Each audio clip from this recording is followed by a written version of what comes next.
Supreme court के full court इजलास का एलामिया जारी कर दिया गया। सुप्रीम कोर्ट रूल्स 2025 की अपडेट फुल कोर्ट ने मुत्तफ़िक़ा तौर पर मंजूर कर ली। कमेटी ने रूल्स 1980 और 2025 का मुकम्मल जायज़ा लिया। अदालती कारकर्दगी बेहतर बनाने के लिए नए रूल्स मुरतब किए गए। मुश्किलात के खात्मे के लिए तजावीज़ रूल्स में शामिल कर दी गई। मुनीर पराचा को सुप्रीम कोर्ट का सीनियर एडवोकेट का दर्जा दे दिया गया।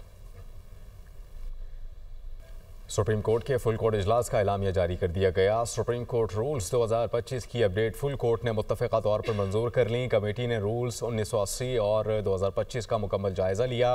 अदालती कारकर्दगी बेहतर बनाने के लिए नए रूल्स मुरतब किए गए। मुश्किलात के खात्मे के लिए तजावीज़ रूल्स में शामिल कर दी गई। मुनीर पराचा को सुप्रीम कोर्ट का सीनियर एडवोकेट का दर्जा दे दिया गया। सुप्रीम कोर्ट के फुल कोर्ट इजलास का एलामिया जारी कर दिया गया। सुप्रीम कोर्ट रूल्स 2025 की अपडेट फुल कोर्ट ने मुत्तफ़िक़ा तौर पर मंजूर कर ली। कमेटी ने रूल्स 1980 और 2025 का मुकम्मल जायज़ा लिया। अदालती कारकर्दगी बेहतर बनाने के लिए नए रूल्स मुरतब किए गए। मुश्किलात के खात्मे के लिए तजावीज़ रूल्स में शामिल कर दी गई।